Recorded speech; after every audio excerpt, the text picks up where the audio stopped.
Ciao angels! Angels touch මගේ channel එකට ඔන්න ඔයාලා වදත් ආදරෙන් පිළිගන්නවා මම රශ්මි.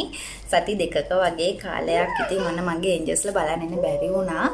husband මේ ටිකේ ගෙදර ඉඳලා නිවාඩු. ඉතින් ඔන්න ඒ හින්දා beach side එකට ගියා, කඳු side එකට ගියා. ඉතින් camping කරා. ඉතින් මේ ටිකේම විනෝද වෙච්ච කාල සීමාවක්. ඔන්න ඉතින් ඒ ගැන මම vlog අරගෙන තියෙන්නේ. ඉතින් ඔයාලා කැමති නම් ඒ වීඩියෝස් බලන්න කමෙන්ට් කරන්න අනිවාර්යෙන්ම ඒ ගැන වීඩියෝ අරගෙන එන්නම්. හැබැයි ඉතින් ඒව නම් ටිකක් දිග වෙයි. විනාඩි 10 නෙමේ පැය භාගයක් විනාඩි 20ක් විතර දිග වෙයි. මොකද මේ travel vlog හින්දා. ඇත්තටම හරිම ලස්සන සුන්දර අත්දැකීම් ටිකක් ඔන්න මේ පහුගිය කාල සීමාව ටිකේ ඔන්න මට ලැබුණා. ඉතින් ඔන්න අද වීඩියෝ එක කිරිදරාම වරුන් වෙනුවෙන්මයි. එයාලා විතරක් නෙමෙයි කොණ්ඩේට ආදරය කරන සියලුම ඒන්ජල්ස්ලාට වෙනුවෙන් තමයි අද වීඩියෝ එක. මගේ බබාට මාස 10ක් යා තාමත් කිරි බොනවා. ඉතින් කිරි බොන කාලෙදි කොණ්ඩේ ගොඩාක් යනවා. ඉතින් මේ විදියට ඔන්න දැනුත් එක ගහක් ගැලවුණා. මේ විදිහට කොහොමද මම මගේ කොණ්ඩය පරිස්සම් කරගන්නේ කියන දේ තමයි අද වීඩියෝ එකෙන් අරගෙන ආවේ. ඉතින් කිරිදෙන අම්මවරුන්ට විතරක් නෙමෙයි කොණ්ඩේට ආදරය කරන කොණ්ඩේ යන සියලුම ඒන්ජල්ස්ලාන්ට ගොඩක් වටිනා වීඩියෝ එකක් ඔන්න අද වීඩියෝ එක. ඒකින්ද වීඩියෝ එක මිස් කරගන්න එපා. ඊට කලින් මම කියන්නම් අද ගාලා තියෙන රෙඩ් කලර් ලිප්ස්ටික් එකක්. ඉතින් මෙන්න මේ ෂේඩ් එක තමයි මම අද ගෑවේ. ඒතර හරිම ලස්සන නූඩ් කලර් එකක්. හරිම ලස්සන මැට් රෙඩ් එකක්. ගොඩාක් ලස්සනයි ස්කින් එකට මේ කියන්නේ. ස්කින් එකේ මේ කලර් එක තව ටිකක් ලයිට් කරගන්න පුළුවන්. මොන මේ ටිකේ බීච් ගිහිලා කළු වෙලා ඉන්නේ. ඉතින් ඔන්න ඒ හින්දා මේ වගේ රෙඩ් කලර් එකක් යූස් කරා. මම සාමාන්‍යයෙන් නියුඩ් කලර්ස් නේ ගන්නෙ. හරි එහෙනම් යා වීඩියෝ එකට කොණ්ඩේට ආදරය කරන ඒන්ජල්ස්ලා වීඩියෝ එකත් එක්ක දිගටම රැඳිලා ඉන්න. කිරිදෙන කාලේ ඇයි කොණ්ඩය අධික ලෙස ගැලවිලා යන්නේ? ඉතින් මෙතෙන්දී පළවෙනිම දේ තමයි ස්ට්‍රෙස් එක. ඉතින් අලුත්ම අත්දැකීමක්. සමහර බබාලා කුක්ක බොන්න හොරයි. ඉතින් එතෙන්දී ස්ට්‍රෙස් වෙනවා. නිින්ද යන්නේ නැහැ බබාලගේ. චූටි බබාලගේ. ඉතින් එක ප්‍රශ්නත් එක්ක ඔන්න අම්මලා චූටි දෙයට ස්ට්‍රෙස් වෙනවා. අනිත් දේ තමයි හරියට නිින්දක් නොමැති කමිති චූටි බබාලා රැලි වෙනකන් නැගිටිනවා අඬනවා. ඉතින් නිින්ද අඩුකමත් ගොඩක් බලපානවා කොණ්ඩයට. ඒ වගේම කිරිදෙන කාලයේදී අපේ ශරීරයේ තියෙන සියලුම පෝෂණය ඕන ඉතින් කිරිත් එක බබාට තමයි යන්නේ. ඉතින් එතෙන්දී දැන් ලංකාවේ නම් විටමින්ස් හැමදේම දෙනවා. නමුත් මං ඉන්න රටේ ඉතලි වල එහෙම එයාලා මේ විටමින් මුකුත් දෙන්නේ නැහැ. බබාට පළවෙනි මාස 3ේදී විතරක් මල්ටි විටමින් එකක් ලියලා දෙනවා හොස්පිටල් එකෙන් ඩිස්චාර්ජ් වෙද්දී. නමුත් ඊට පස්සේ ඒ ගැන එයාලා මේව කරන්නේ නැහැ. එයාලා කියන්නේ ප්‍රෙග්නන්ට් කාලෙදිත් එයාලා කියන්නේ කෑමෙන් බීමෙන් අවශ්‍ය පෝෂණය ගන්න කියලා. එයාලා බාහිරව එහෙම විටමින් එකක්වත් දෙන්නේ නැහැ. ඉතින් මේ වුණාට මම නම් මල්ටි විටමින් එකක් පාවිච්චි කරනවා. ඒක මේ කිරිදෙන අම්මලාටම තියෙන මල්ටි විටමින් එකක්. මේ කියන්නේ ඒතෙන්දී කිරිවලට අවශ්‍ය විටමින්ස් තමයි එකේ තියෙන්නේ. ඉතින් ඒ හින්දා මම ඒ වගේ මල්ටි විටමින් එකක් ගන්නවා. මේ බබා හම්බ වෙච්ච දවසේ නම් මම මේ මල්ටි විටමින් එක ගන්නවා.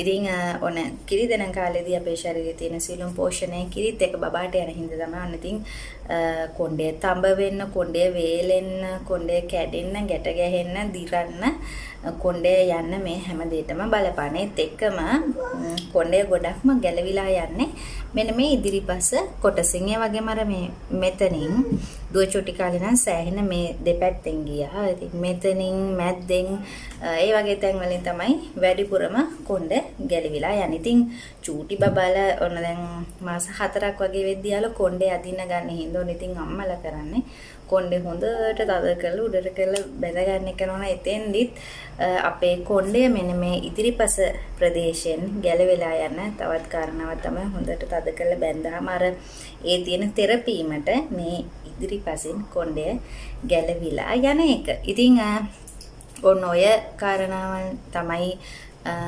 කිරිදෙන කාලේදී කියන්නේ ඇති වෙන ප්‍රශ්න. දැන් බලමු කොහොමද මම කොණ්ඩේ පරිස්සම් කරගන්නේ, මොන වගේ දේවල්ද මම කරන්නේ කියලා. කිරි දෙන කාලේ කොණ්ඩේ රැක ගන්න මගේ රහස්. ඔන්න පළවෙනිම දේ පනාව. ඉතින් පනාවේදී මෙන්න මේ වගේ දැති ලොකු කොම්බ එකක් තමයි මම යූස් කරන්නේ. ඒක පාවිච්චි කරද්දිත් අනිවාර්යෙන්ම දැන් මේකේ දැති ලොකුයි කියලා මම මේ කොණ්ඩේ උඩ ඉඳන්ම පීරන්නේ නැහැ.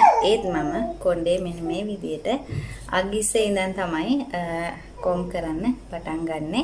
උඩ ඉඳන් කොණ්ඩය පීරන්නේ නැහැ. ඊට පස්සේ මෙන්න මේ වගේ බෑන්ඩ් එකක් තමයි මම දාන්නේ.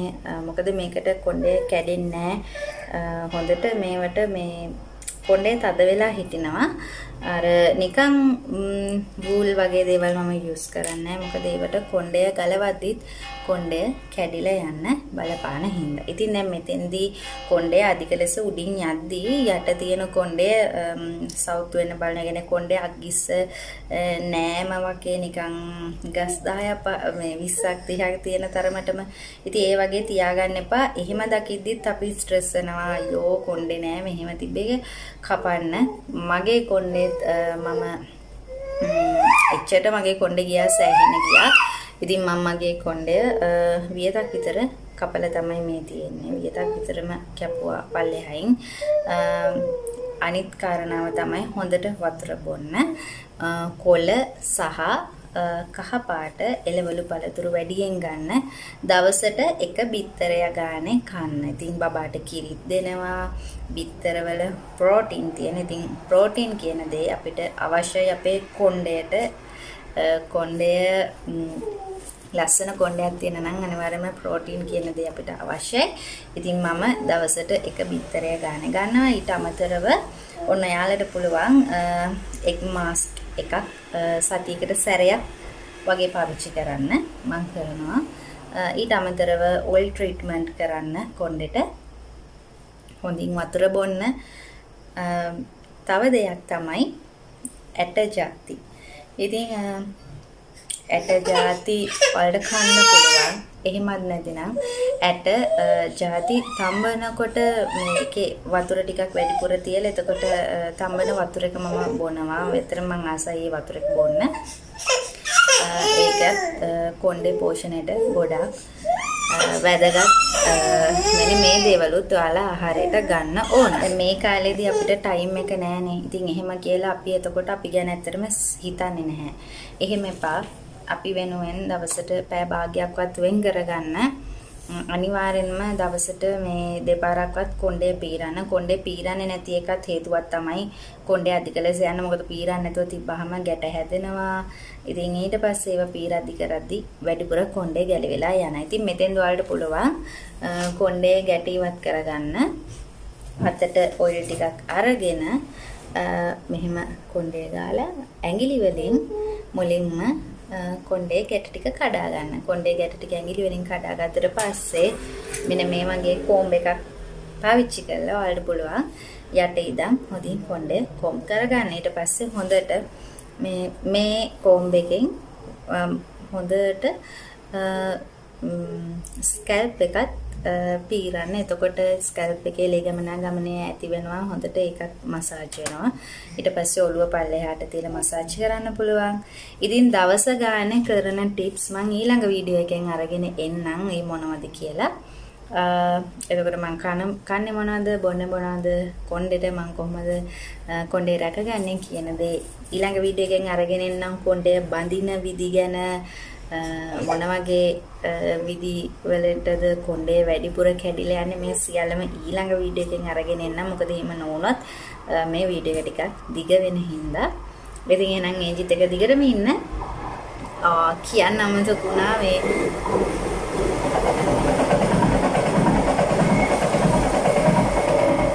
ට්‍රේන් එකක් ගියා. මේ කියන්න අමතක වුණා. මම පටන් ගනිද්දිම කියන්නේ මේ ඇතරම මේ හරිම සතුටින් තමයි අද වීඩියෝ එක වලට අරගෙන එන්නේ. මොකද මගේ සබ්ස්ක්‍රයිබර්ස්ලා 80000 කම්ප්ලීට් වුණා. මේ ඉතින් ඇත්තරම සතුටුයි. දැන් මේ ඉන්දියේ නැති සති දෙකටත් ගොඩාක් සබ්ස්ක්‍රයිබර්ස්ලා මගේ ෆැමිලි එකට එකතු වෙලා තියෙන. ඉතින් ඒ හැමෝටම ආදරෙයි. thank you ඒජිත් එක්ක ඉන්නවට මට මේ වගේ සපෝට් එකක් දෙන්නට thank you so much. මා විශ්වාස කළ මාත් එක්කම මට ආදරය කළ මේ විදිහට මාත් එක්ක මින් එක ගැන මට සතුටුයි. ඉතින් ඊළඟ වීඩියෝ එකෙන් අරගෙන එන්න. කොහොමද කොණ්ඩේ මම රැකගන්නේ දවස ගාන කරන ටිප්ස් මොනවද කියලා. ඉතින් ඔන්න එන්නේ ඒජේ නම් පරිස්සමෙන් සතුටින් ඉන්නෝනේ. ගිහින් එන්න.